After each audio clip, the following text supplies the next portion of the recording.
মাননীয় প্রধানমন্ত্রী যাওয়ার পরে বাঁধ নিয়ন্ত্রণের কথা বলেছিলেন, সেটা হয়েছে, কিন্তু নদী ভাঙবে এটাই বাস্তবতা। আমার দাবি ঠিক না, এই এখন বন্যা যেটা হচ্ছে দোলাই নদীর যে পানি বাইরে গেছে, নদী ভাঙানো হয়েছে, আমি নিজে গিয়েছিলাম, বেশ এলাকা ঘুরেছি।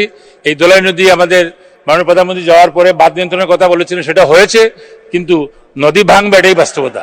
আমরা পানি সম্পদ মন্ত্রী এখানে আছেন, আমি তার দৃষ্টি আকর্ষণ করবো আপনার মাধ্যমে, আমরা নদীকে যদি আর একটু খনন করে বাঁক পাক কাটিয়ে দেওয়া হয় তাহলে পানির স্রোত সরাসরি চলে যাবে এবং নদী ভাঙ্গন কমে যাবে। এখন অনেকটা কমেছে, কিছু করাতে প্রায় 40 কিলোমিটার মাননীয় প্রধানমন্ত্রী নির্দেশ দেওয়ার পরে সেটা কি বলে স্মার্ট করে দেওয়া হয়েছে, স্মার্ট বাংলাদেশের মতন, যেটা নদীও যাতে স্মার্ট হয়।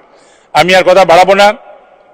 আমরা মাননীয় প্রধানমন্ত্রীর সুযোগ্য নেতৃত্বে অষ্টম পঞ্চবার্ষিকী পরিকল্পনা রূপকল্প 2041 ডেল্টা প্ল্যান এসডিজির মতো যে সকল নীতি পরিকল্পনা প্রণয়ন করা হয়েছে তা বাস্তবায়নের মাধ্যমে 2041 সালের আগেই বাংলাদেশ হবে জ্ঞানভিত্তিক, সুখী, সমৃদ্ধ ও স্মার্ট বাংলাদেশ, ইনশাআল্লাহ। জয় বাংলা, জয় বঙ্গবন্ধু।